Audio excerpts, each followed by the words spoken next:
reminds me of Easter. Oh no, I forgot to make a dessert for Easter. Hey Elise, I know what you can make. Baklava, Armenian dessert. Or baklava in Greek. Here's the recipe, here's the phyllo. That's a good idea. Right, Bunny Buddy? Yeah, let's go make it. Alright, let's do it. Let's get to cooking. Now I'm going to mix up the dry ingredients for the baklava. We have here 2 cups of chopped walnuts, 1 cup of fine granulated sugar, and 2 teaspoons of cinnamon, which gives a great flavor. That's all the dry ingredients. Now we just got to mix it up a little bit, and we're going to start layering our dessert. Now we're going to assemble our dessert by putting layers of phyllo dough that I've covered underneath this towel, which is important also to keep it moist, and our butter that we heated up in the oven. Also, you need a pastry brush, just a simple one like this one, or a silicone one will work too.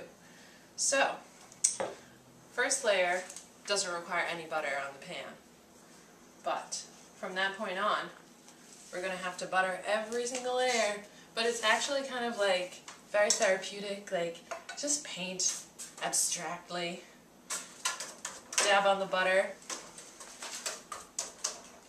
and then work with your phyllo. Make sure you lay it on straight and flat.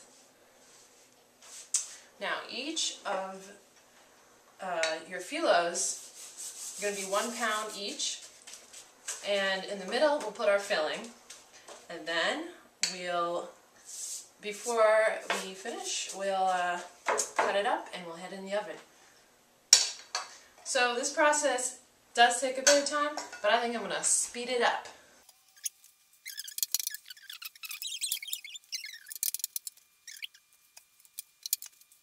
I want some baklava now! You gotta wait, Bunny Buddy, but we're almost done. Time for the filling. You wait here, okay, Bunny? Alright, now we're going to add our dry ingredients and make sure we put it on evenly.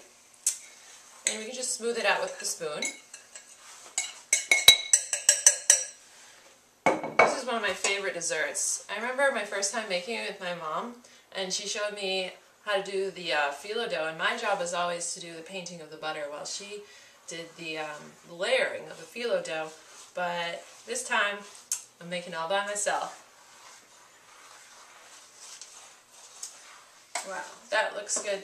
Just a thin layer. Make sure you get it all in the corners too. Now, we're going to put our last layers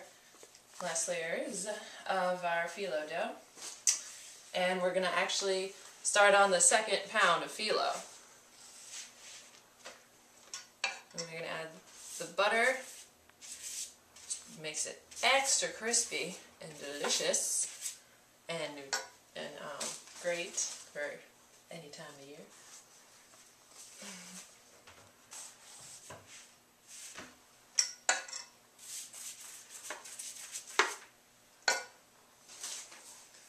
So I'm going to open up the 2nd box. Pinch veces.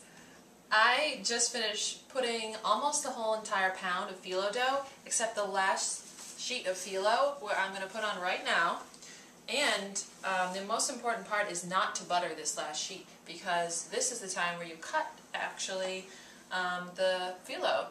And some people prefer squares, or you could actually cut diagonally, depending on what kind of aesthetics you like. And I'm going to actually cut diagonally, so you're going to start from the corner and just run your knife, kind of like you're sawing it down, and you're going to go 1-inch strips.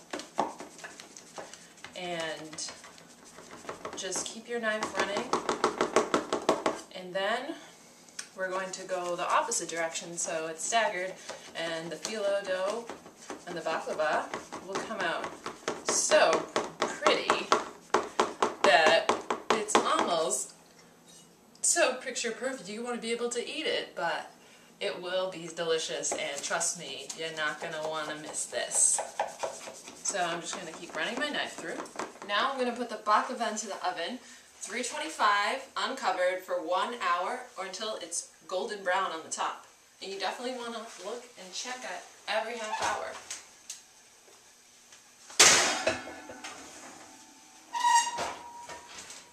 Now we wait. Our baklava is done. It's golden brown, delicious. Now we're going to let it cool. And while we let it cool, we're going to prepare the sugar sauce for it. And a lot of people think that it's actually honey, but it's not. It's 3 cups of sugar, 2 cups of water, and 2 tablespoons of lemon juice. So I'm going to combine them all in the saucepan right now. First the water, and the sugar, and the lemon juice, which is the secret. It's extra tang to the sauce. And I'm going to let this come to a boil and cook it for 10 minutes, and then we're going to pour it on top of the baklava.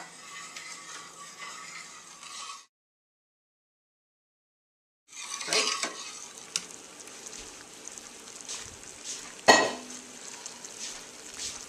So it's done cooking. It's cooked for 10 minutes, and now we have to let it sit because it has to gel a little bit before we pour it on to the baklava. And the crystal and the sugar crystals will actually form and make a syrup that's very thick, because right now it's really liquidy. But we're just going to wait a little bit, and then we're going to pour it right on. The baklava is ready, and now I'm going to serve it up to my family for Easter dessert. Here we go. Delicious. Dig in, everyone. Oh, that's delicious. Wow. Thanks, Mom. This is beautiful. Look at the way. Nina, have some baklava. That's so delicious. Priceless. Thanks for joining me on Kitchen Tradition. It's delicious. Put the tradition back in your kitchen. Right, everyone? Happy Easter. Baklava. It's delicious. Well, that's our show, and thank you for joining us on Kitchen Tradition, where we always put the tradition back in the kitchen. So, I'll see you next time. Bye-bye, guys.